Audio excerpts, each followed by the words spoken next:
I'm Chanaye Jackson, and this is the Idea to Empire podcast, where we make sure you, as a business owner, never stay frustrated, never stay overwhelmed, and get a few tips and tricks along the way to get through your journey. Let's do this. I'm going to ask you a really quick question. What is a business model? That's key to our discussion today and over the next several weeks. What is a business model? And for extra credit, you remember those +1s on your paper from your teacher? What's a sentence that describes your business model? Take a moment, write down a quick definition. I know you're probably driving or busy doing something. Just go ahead and put it in your head. What is a business model? So, what did you come up with? I hope you come up with something that maybe Investopedia said, and I'm gonna read that definition directly from my phone. Investopedia says, a business model is a company's plan for making a profit.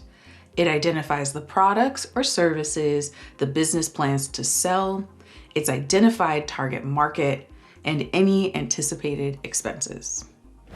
I'm sure you're seriously wondering, what does that even mean? I got you. Here's my definition of a business model. I like to keep it as simple as I possibly can. Your business model is how you deliver the right products and services to your targeted people at the right prices so that you can make money and not spend that much to do it. So it's simple, right? I sell a product and a service to the right people for the exact right price so that I can make money without spending a ton to get it done. Crystal clear. So now let's make your statement for what is your business model. And while you're thinking about that, I have some thoughts for you because I'm sure you're wondering, why are we even discussing this? The reason why we're discussing this is because of my expertise. You probably have started to get the idea that I am a systems gal. I can wax on and on and on about systems, processes, operations, the next cool tool and the next not so cool tool. I got it all.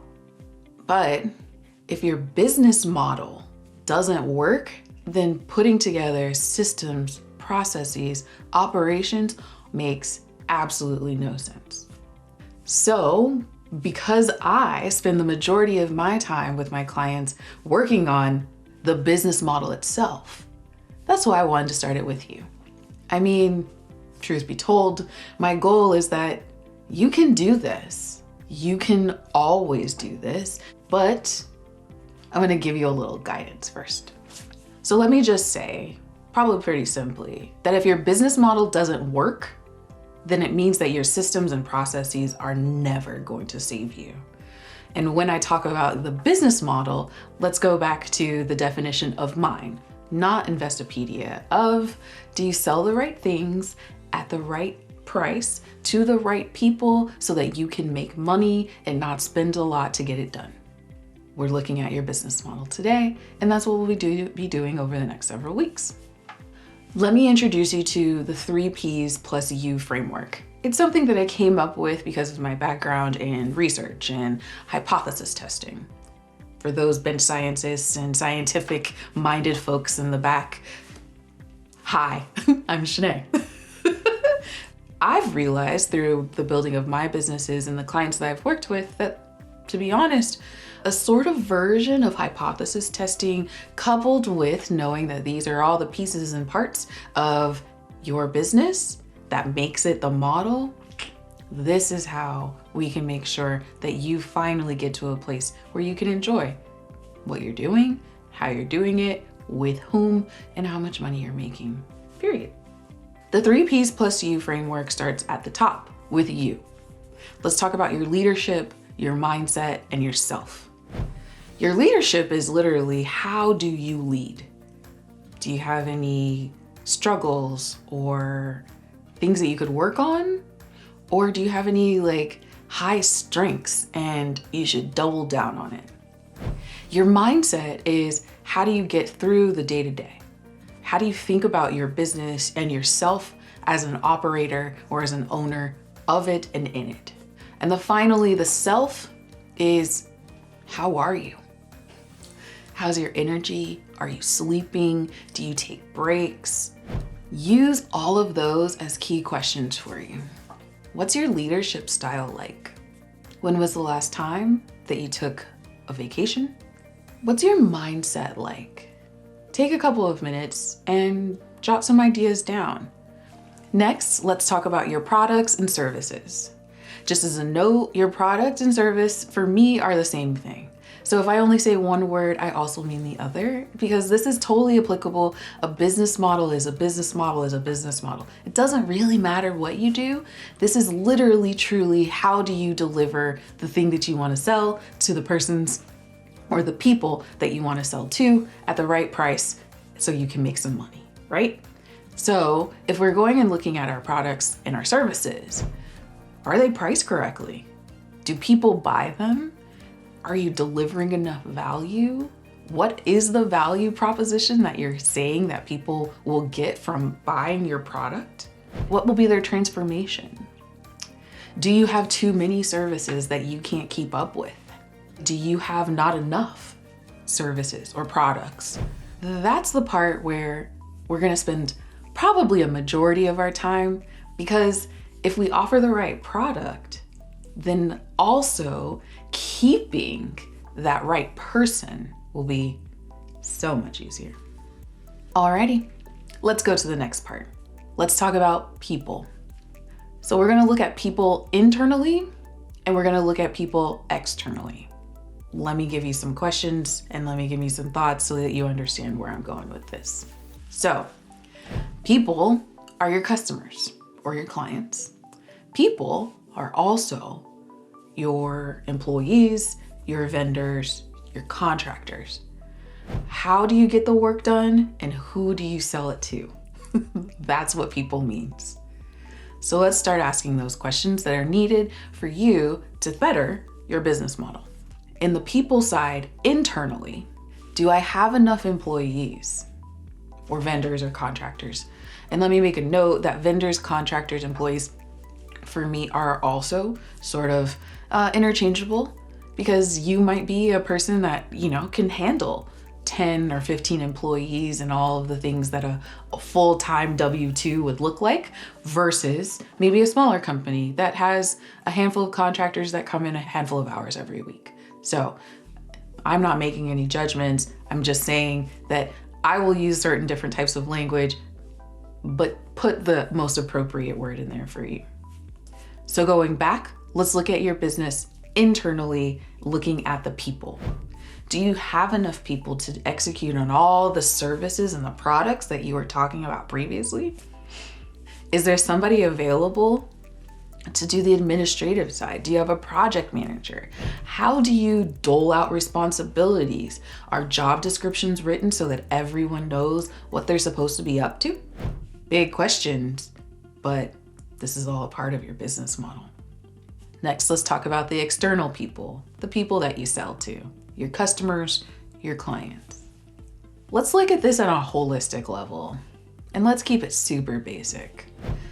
Do you like your clients? Yes or no? Go with your first answer. There's no maybe, there's no kind of, there's no sort of. It's yes, no. When you think about your favorite client, and I know that they say all the time that we shouldn't have favorites, but we do. Where did you find them? What are they like? What do they do that makes them your favorite? Essentially, the reason why I asked this question, and it's actually fairly simple, I think, is if I have people I like, they're my favorite, then I want to get more of them in my business. And on the opposite hand, think about your least favorite client. Where did you find them? What do they do that makes them your least favorite? What do you wish that they were not like? What is it about them? Interesting questions, right? So then the last part of the 3 P's in U framework is processes. Processes are essentially where I shine. I love me a good understanding so that everybody can be understanding about what's going on in the business and what are the systems that support all of the things that are happening in the business. Part of the reason why processes are at the bottom is because processes support you at the very top, the products, and the people. It all filters down. You need to have a strong base for everything at the top to run well. So processes are, what process or system are you using to keep track of your clients? How do you keep in touch with both your clients and your employees? How do you bring a client or an employee into the business? How do you take them out of the business? Remember, if we're going back to what a business model is, we're asking, do you sell the right things to the right people for the right price to make money without spending too much? So now we're getting into the nitty-gritty of the last little bit of that sentence. How do you make decisions on pricing? How do you develop your next product or service? These are all things that are inside of this very, very large section of this incredibly big pyramid, but simple pyramid.